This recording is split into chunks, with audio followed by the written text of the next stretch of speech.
This question's for James, but just what you've been talking about really addresses it. Yesterday, I asked the panel of writers where they saw the future of writing going. And basically, they had a short answer, and it was like, well, some people do it for good reasons, and some people do it for other reasons, and hopefully we're doing it for the right reason, but we don't know. And I walked away from that going, the vision I have, developing sort of beyond Avatar in a sense, I'm going to have to be a leader to step into this, because I see it, and maybe some people do, some people don't.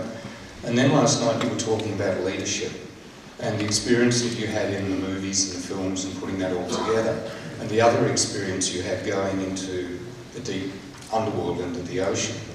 And I'd love you to weave together what you understood of leadership in the film world, that other world, and where you see that evolving and helping into the development of film in the future. Yeah, well, I mean, you know, setting aside writing, because I think writing is what writing was in the days of Aristophanes. You know, it's you tell a good story, and that's always going to be the case. So the question is, how does that story get interpreted on film? You know, and I think a big, probably the biggest task of the director is leadership of a group, and that group will consist of artists, and so it's letting those artists have a voice and feel empowered within the process, and not dominated by you know, in my case, you know, I've got a lot of ideas. I can draw, I can paint. I've got a lot of but I want to challenge these guys to step up and have us be all one team. And I think every director up here is up here because of the artists on their team that contributed, whether it's the acting artists, whether it's the visual artists, the DP, or whatever. So there's this aspect of having to kind of herd cats, because people will go off in different directions, you know, and keep them kind of on message, or all telling the same story, and doing that, you know, diplomatically when possible, or sometimes by challenge. You challenge people. You talked about challenging your actors. And, you know, I think one does challenge actors. You create a safe place for them and challenge them at the same time. And I think that's the best combination, where they feel safe to do anything, to you know, to try stuff, even if it's stupid, you know. And because sometimes those things that they think are stupid are the moments that you pray for, the moments of discovery that you pray for, you know. I don't know, I can prattle on, but I mean, I think that's the essence of it.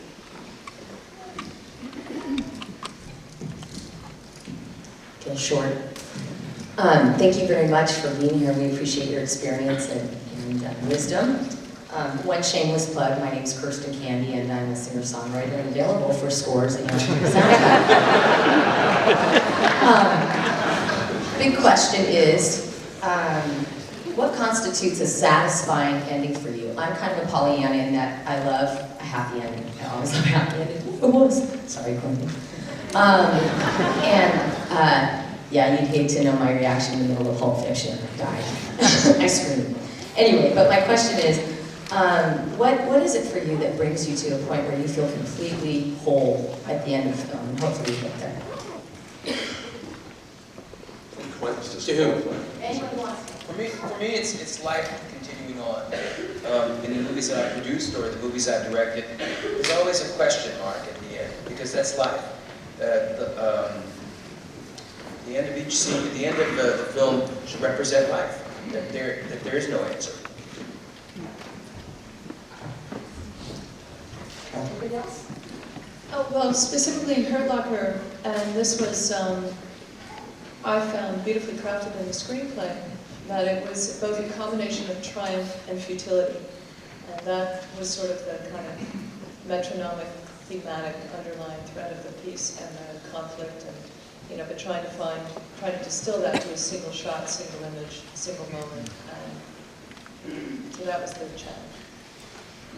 I think a happy ending is the culmination of the character journey, whatever that means. If the character dies, they die. If they live, they live.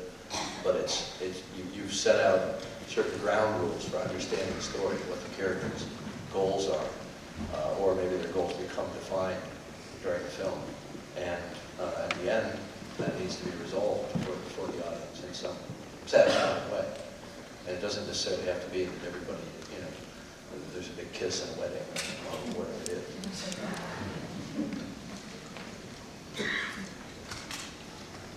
loved all your guys' films. They were all awesome. James, just a question for you. I do a lot of motion capture.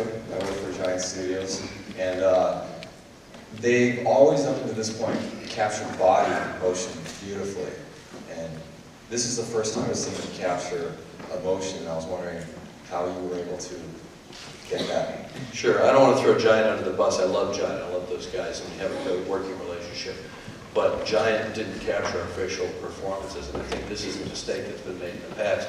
He's trying to impose a kind of one-size-fits-all solution. And the coarse body motion that their marker-based system captures so beautifully doesn't work at all. You try to glue 200 markers on a person's face, and you're still not getting the eyes, you're not getting the tongue, the interaction of the tongue and the teeth and the lips that form phonemes in speech and so on. There's so much of it that process simply can't get.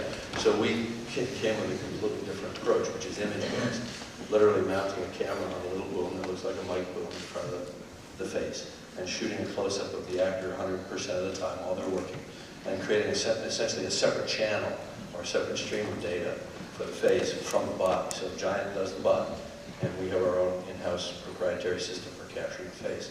And then all that goes to Weta to create the finished CG character through a process that involves the world's best animators, but is not truly animation in the sense that it's an actor-driven process. That's trying to sum it up in a nutshell. It's very hard to describe what we're doing, but if you saw an image of it side by side, let's say it was earlier, Sam was doing what the finished character was doing, you'd get it instantly. And I know you've seen this stuff, so you know what I'm talking about.